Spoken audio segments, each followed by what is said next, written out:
I guess I'd use the word gentleman. He was a very gentle person. Not that he didn't have a temper, and not that he was intense, that he wasn't intense, because he was very intense. But he was a gentleman.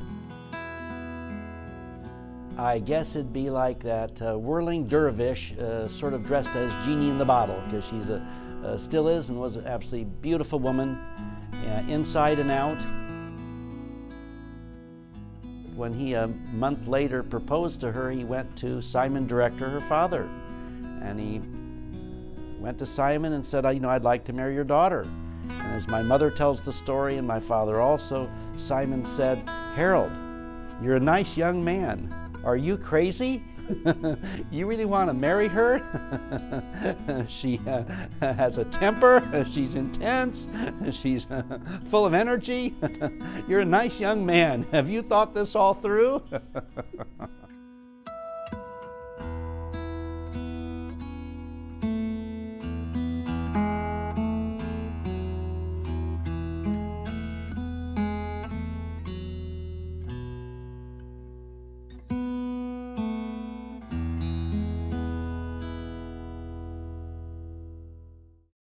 Growing up, I was so lucky to have a mother at an art gallery.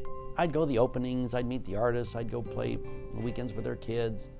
I bought my first piece of art when I was 14, a Louis Bunt study called Sanctuary. And on the back it says, the first piece of the Schnitzer collection, bought on the night of June 23rd, 1965.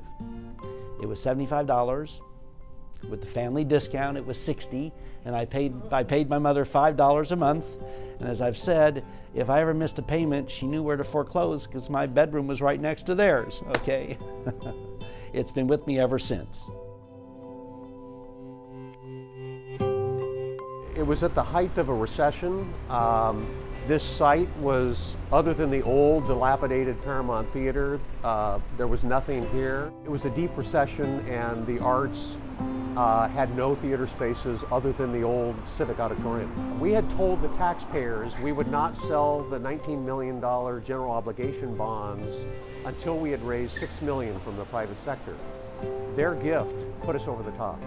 That allowed us to sell the bonds. That gave momentum to the project. He says, you know what, I'll do it, but I'd like to do it in honor of my wife Arlene, because she's done so much for art and culture in the community.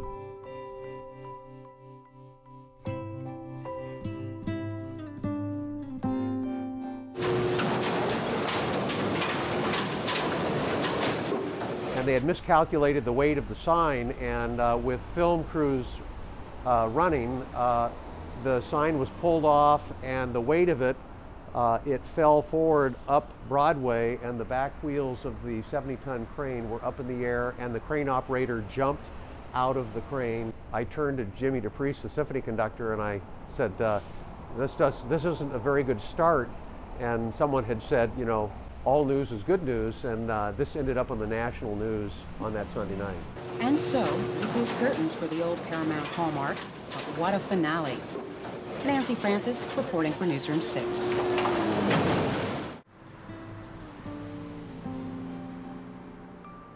I think what happened with my mother's name going on that building, it began to break loose, this fixed underplaying and under-giving in this community. It began to burst open into the sky.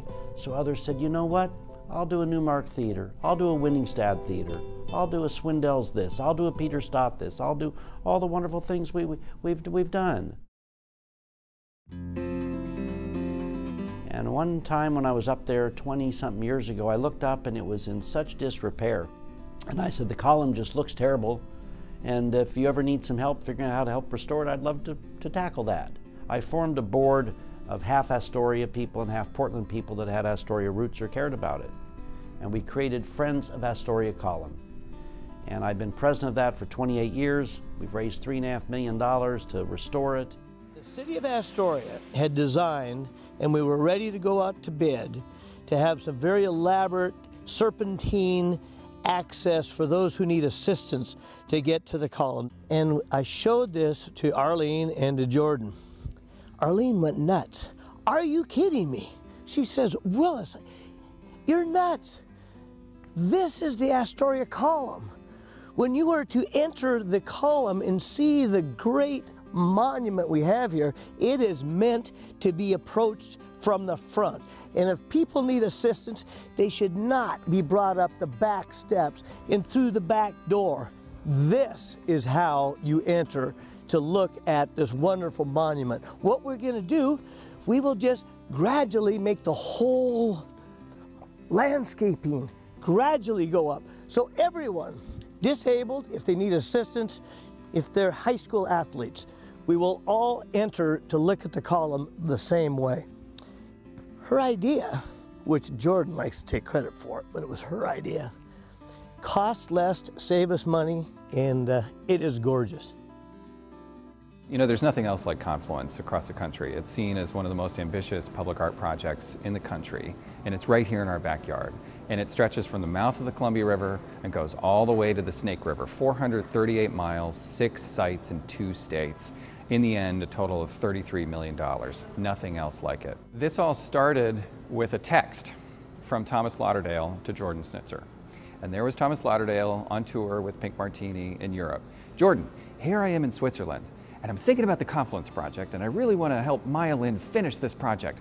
And I thought, I need to get in touch with Jordan Schnitzer and get him involved. And so they gave $1 million to this project. It came directly from Arlene Schnitzer in honor of Jordan Schnitzer and Thomas Lauderdale. If Jordan Schnitzer just wanted to be a philanthropist and give money, that would be one thing. But Jordan Schnitzer has a vested interest in the project itself. And so he insisted that we carve a piece of this gift to create an endowment.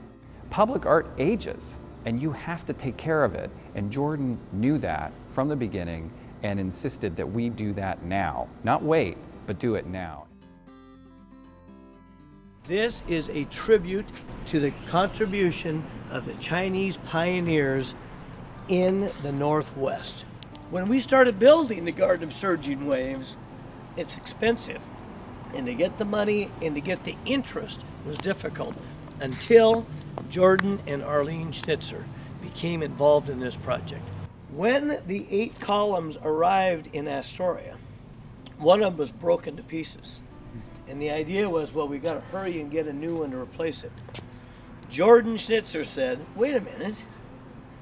A lot of the Chinese pioneers, the Chinese immigrants had broken legs, broken bones, broken families. We don't just discard them. They stayed here, they're part of the family. We saved the broken column. And we're so glad we did. And of the 8 columns, which one do you think gets the most attention? People come over to the broken one. And they go, oh, the broken column. This is so wonderful you were able to use it. They ignore the 7 good ones. They go to this one.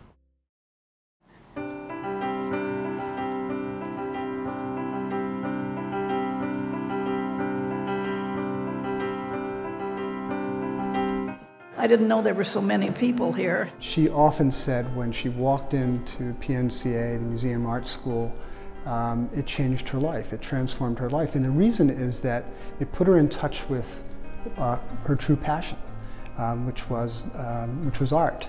And it helped her understand that and bring, I think, a centering not just to her life, but to Harold's and eventually Jordan's life as well. And now to see this building, I mean, what a thrill. So to everybody who had a role in creating this space and having faith in what the arts can bring to a community. She's been involved with PNCA and the Art Museum here for decades. And we worked hard to get that federal building to PNCA, and then folks gave the league gift about 1/3 of the money that was raised to help ensure that brilliant design by Brad Clofield. The arts really are what make the soul of the community move forward for generations. So thank you so much. And I'm so appreciative of what she's done for me, because art's such a big part of my life. And but for her being that gatekeeper that opened that door, I might not have the passion I have for the arts. And it's meant so much to me.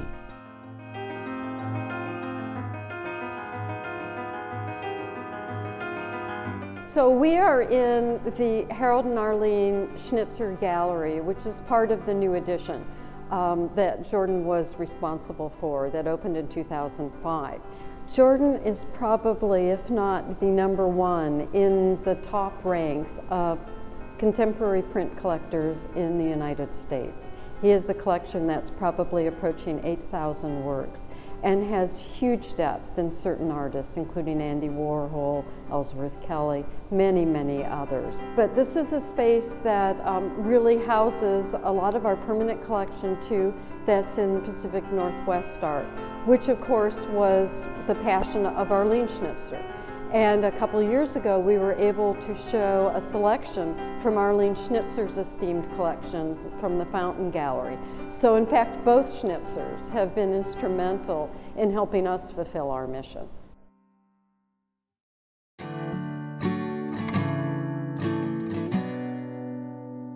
It was wonderful to work with him all those years. I'm so indebted to the mentoring, the fact he gave me a lot of rope to make a lot of mistakes, and then also let me flourish and sort of take what he had built to a whole nother level. This was intriguing when it was designed. It was a 6-story atrium.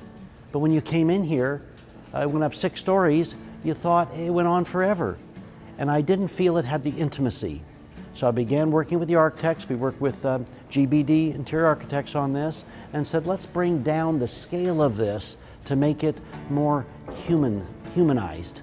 I always focus on human scale, because this is all about people. These bricks and mortar, the carpet, the granite, this is all about the experience of who's going to use the building and the sense of arrival. Jordan's company owns a building in San Francisco, and so it's the Sutter building. It's an amazing example of Art Deco architecture. And Jordan really wanted to honor the architecture and not necessarily copy it, but be respectful of the significance of this building in San Francisco and what it stood for as far as historically. When you work with Jordan, he really wants you to challenge the solution and the possibilities. I think probably the failure of others who worked in this building just didn't take it far enough. Jordan actually appreciates that. He appreciates you pushing the envelope and, you know, seeing the bigger picture, because I think that's what he sees. There was some talk of people buying this building and tearing it down, and I thought, you can't do that. We don't have that many gem buildings. So we bought this. We worked with Hannaberry Eddy, and this is a jewel. On projects we get involved with, we may take a little longer than some developers, but when you're lucky enough to work on something like this, you can't screw it up. I don't want that on my reputation and my legacy. This is where the public came to go to the Federal Reserve, and we kept the entrance, and we really kept the space open, gave it that creative look, and we're delighted that the architectural firm is here and loves the space. This was the original floor, we kept it. I think this is an example of how you can readapt a building to current uses, but still honoring the past.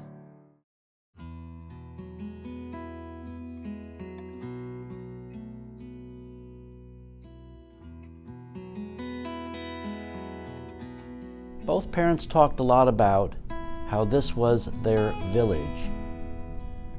This was their home. There's something about when you've grown up in a place that you feel a real sense of responsibility. Why? Because that place is what nurtured you.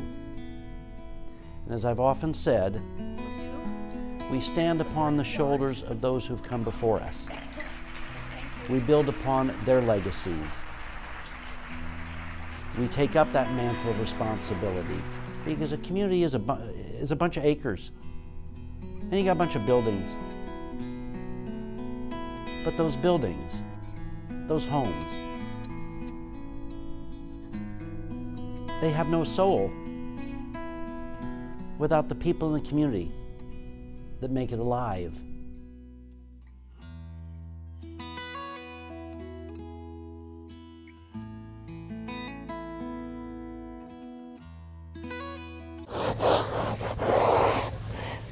Everything at the column isn't perfect.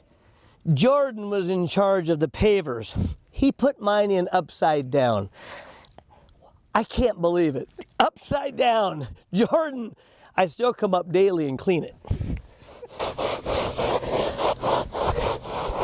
Jeff Gianola just asked me, did Jordan really put your paver in upside down on purpose? Hell yes, he put it upside down on purpose. Yeah.